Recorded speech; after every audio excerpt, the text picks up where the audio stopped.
Okay, I think that this might help you out to have a quick review on a topic that you had last year in Algebra 2 before you actually get to the class and your teacher starts the instruction on it.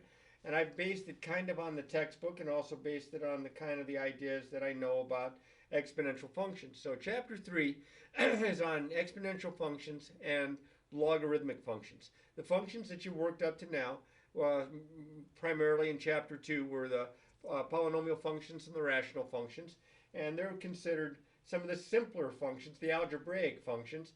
The exponential and logarithmic functions are sometimes referred to as transcendental functions, which is kind of a neat word. Anyway, if you hear that expression, you know that she's talking about these particular functions. In section 1, they talk about the exponential function, and as you might guess, an exponential function basically has a variable in the exponent. It says that the exponential function f with base a lot of books use base b, but base a is denoted by f of x equals a to the x, where a is positive, greater than 0, but not equal to 1. And x can be any real number, which means, of course, if x can be any real number, your domain is the set of all reals. But when you have a positive number raised to a power, it's never negative, it's never 0, so your range are only the positive numbers. Graphically, if you think about what that would look like, it has a horizontal asymptote, which is the x-axis, y equals 0. And that makes sense because it's never going to cross the x-axis because it's always a positive number. And also, the y-intercept, no matter what your base is, if you plug 0 in for x to find the y, any number that's greater than 0, not equal to 1, or even the ones that are equal to 1, raised to the 0 power is 1. So this is always going to be your y-intercept. Now you say, well, why can't a be 1? Well, if a is 1, you have 1 to a power, and you know that pretty much 1 to any power is 1. So that's just a horizontal line. That's not much. So we only consider when a is between 0 and 1 or greater than 1. It can't equal 1 itself. So if you wanted to graph an exponential function, typically what I always suggest students to do, especially on the basic ones, would be make a t-chart. And I usually make a t-chart using 5 numbers, typically -2, -1, 0, 1, and 2. So you plug those numbers in for x, as I did here. 2 to the -2 is 1 over 2 to the positive 2. Remember, that's what a negative exponent means. And of course, that's 1/4. 1/4. And then 2 to the -1 is 1 over 2 to the positive 1, which is half. 2 to the 0, if you plug 0 in, 2 to the 0 is 1. 2 to the first is 2. 2 to the second is 4. And I graphed those points, and you can see them right there. Those are the 5 points that are graphed. Now, what happens here, as x gets bigger and bigger and bigger, you have 2 raised to bigger and bigger powers, so it's going to get really big in a hurry. And as I go to negative values, like -3, -4, -5, and so on, you're going to have 2 to the -3, 2 to the -4, 2 to the -5, and 2 to the -5 is going to be like 1 over 2 to the 5th. So that's going to get bigger and bigger and bigger and bigger as you go. 1 over big goes to 0. That's why it approaches the x-axis as a horizontal asymptote. It will not cross it. So that's this graph. And this graph is an example typically of what we call exponential growth, because you can see from left to right that the graph is increasing. Now, on the other hand, if I have 1/2 to the x, 1/2 to the x, if I plug in those same 5 numbers, and I did the arithmetic right, oh, probably can't see that very well. I plug in those same 5 numbers in for x, and you get, as it turns out, just the same y values, but in a different order here, because remember what this means when you have a fraction to a power. That's the same as the reciprocal to the opposite power. So 1/2 to the -2 is the same as 2 squared, which is 4. 1/2 to the -1 is the same as the reciprocal 2 to the first, the opposite power there. And I get these numbers, and when I graph these, you see I get kind of the same looking kind of a graph, except that it seems to have been reflected in the y-axis. And you can see that as x gets bigger and bigger and bigger and bigger, as x gets bigger and bigger and bigger, the fraction gets closer and closer and closer to 0, whereas x gets smaller and smaller and smaller, -3, -4, -5, -6, it gets bigger and bigger and bigger. And we refer to this kind of a graph that's going down from left to right, decreasing, as exponential decay. So this is exponential growth and this is exponential decay.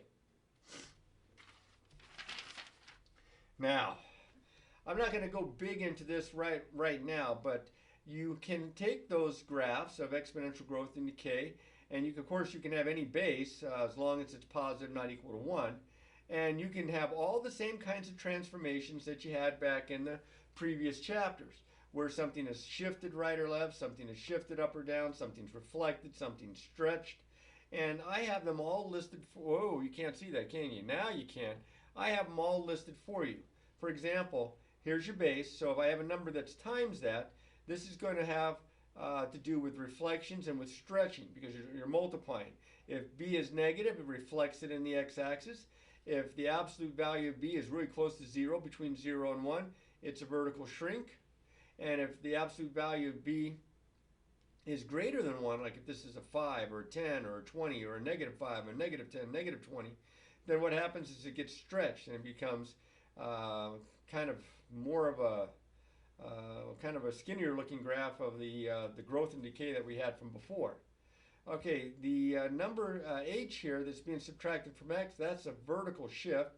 So if h is positive, you shift it to the right. If h is negative, you shift it to the left. And the k here, the plus k, if k is positive, it goes upward. If k is negative, it shifts downward. So if I said, okay, let's just see, if we start with this guy right here, which is the graph over here. That's this graph right here. If I start with this guy, what would happen if I had g of x equals 2 to the x plus 3? Well, h is negative in this case because x plus 3 is x minus a negative 3. It goes 3 units to the left. Now look at this one. Comparing it from here to here, do you see the plus 4 is what's different? On the end, that's going to shift it upward 4 units. Now notice here I've got a negative 3 that's times the 2 to the x. That's your b. It's negative, so it reflects it in the x-axis. And because this absolute value of negative 3 is greater than 1, it's going to stretch it vertically. All right, this guy here. Now, I'm showing you this guy here because of this guy over here. Remember we had y equals, or f of x equals 2 to the x, and then I looked at f of x equals 1/2 x, and I said that's the same as 2 to the opposite of x. That's a reflection in the y-axis. You can see that this thing's been flipped around, the y-axis. And that's what happens here. It reflects it in the y-axis. Now, out of all the bases that you can have for an exponential function, probably the most common would be like a 10, a base of 10, because we have a base 10 number system. And so you might have 10 raised to a power. If you think about stuff that involves even scientific notation, it's got 10 to a power. But probably more applicable is if the base is the number e, which is probably the second most famous irrational number. Pi is the most famous or most recognized irrational number. E might be number 2 on the list. E is approximately 2.718281, and it goes on and on forever and ever without repetition or pattern. It is a number that is named, they call it E because of a mathematician whose name was Euler. Okay, I am getting all sorts of calls from people I don't know today.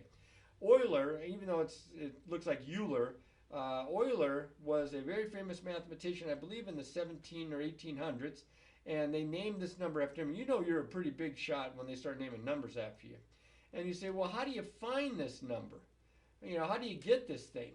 Well, it's kind of weird, but E is approximately this expression when you plug in a really big number for x, as x goes to infinity. The bigger this number is, the more exact the approximation is. And so if you can think of a limit as x goes to infinity, that would be E. Okay? There's even an E to the x button on your calculator, and you better know where that one's at because you're going to be using it some. So check, make sure not only on your scientific, that's easy, but make sure you know how to on your graphing calculator as well. Now, one of the applications that you see quite a bit with exponential functions is compound interest. Now, the compound interest formulas, there's actually 2 of them, and both of these I'm pretty sure are shown in your book. The first compound interest formula doesn't have an E in it. It has A equals P times the quantity 1 plus R over N to the n times t power. P is your principal. That's your money that you invest or that you borrow. R is your rate of interest. So if R was 7%, we put 0.07. N is how many times it compounds in a year. Now, compound interest means after so long, they determine the interest. They add that in. And so then you start earning interest not only on your original principal, but on the interest that you've earned. And then after so long, they figure out the interest again. They throw that in. And then you're making interest on interest on interest. And it continues and continues and continues. N is how many times it compounds a year. So if it said it was annual, N would be 1 for 1 year. If it said it was quarterly, N would be 4 because there's 4 quarters in a year. If it was monthly, N would be 12. R is your rate of interest. N is how many times it compounds. T, and that's the same N as this one right here, how many times it compounds. T is how many years you invest your money or that you have your money out that you borrowed. Okay, so remember, N is the number of times compounded in a year. Now, if it's compounded continuously or instantaneously, which a lot of things, not so much banks, but growth occurs in nature, then what you see is E come into the formula. A equals P times E to the RT, where P is your principal, R is your rate of interest, again, written as a decimal, and T is your time in years. You don't, number of times it's compounded. Well, it's compounded instantaneously. That would be infinite. So there's no way we can somehow replace that. That's where this guy comes into play. Okay? So these two formulas you should memorize. And by the way, when you figure out what A is not the interest. A is how much money, the original principal and the interest combined. Here's an example. Okay? A total of $1,000 is invested at an annual interest rate of 7%. Find the balance after 5 years if it's compounded quarterly and if it's compounded continuously. Well, if it's compounded quarterly, that means we're going to use this first formula right here, and then it's 4. So you'll notice the 4 here, the 4 here, the 5 years here, and your interest rate right there. So I get Mr. Calculator out, and it turns out to be $1,414.78. So you started with $1,000, you've already made over $400 in interest. Now, compounded continuously, you would think that the more times it's compounded, the more interest there would be. And there is going to be more interest, but it's not as much as you might expect. So now we use the second formula, that's this guy, to find that. So this A equals P times E to the RT, where your P is still the principal. It's $1,000. Your rate of interest is 7% or 0.07, and time is 5 years. And you get your calculator out to figure out this. And to the nearest penny, both of these rounded to the nearest penny, this one turns out to be $1,419.07. So you get a little bit more than $4 more with it compounded continuously. Now you can also use these formulas, exponential formulas, when it has to do with rate of growth, as far as like a population, or rate of decay, as far as like radioactive material and such. So I have the population of a town increases according to this model. P of T equals, the P standing for the population, I assume, 2,500 times e to the 0.0293 t. This is a problem right out of the assignment. It's an odd, or I can't remember which one. I think it's an odd number problem. It says, what is the time in years, or t is the time in years, with t equals 0 corresponding to 1990. All right? Find the population in 1995. Well, in 1995, that's 5 years later, t is 5. So I plug a 5 right in here for t. And then I have my calculator do it, and you have to round down because you can't have part of a person. And it turns out that the population is 2,894. So it's grown almost 400 people because the original amount would be 2,500. You say, well, how do you know the original amount is 2,500? Well, if you put in 0 for t, if no time has passed, all of this is 0. E to the 0 is 1, and 1 times 2,500 is 2,500. All right, now, if we wanted to figure out the population in 1998, it's just that t is 8, and we would plug 8 in there and then figure it out, and it turns out it's 3,160. So the growth is pretty good there.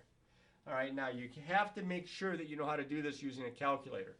And I would suggest not only should you know how to do it with a scientific calculator, but I would know how to do this one with the graphing calculator as well. Now, I know that that's kind of fast, and you can always back it up and watch it again, but I would think it would help you to see a little bit of this before you walk in and see the assignment or see the lesson for the first time, which I'm guessing is probably tomorrow. So I hope this helps you a little bit. And if you have a question, that's fine. Give me a call. I'll be happy to help you. All right.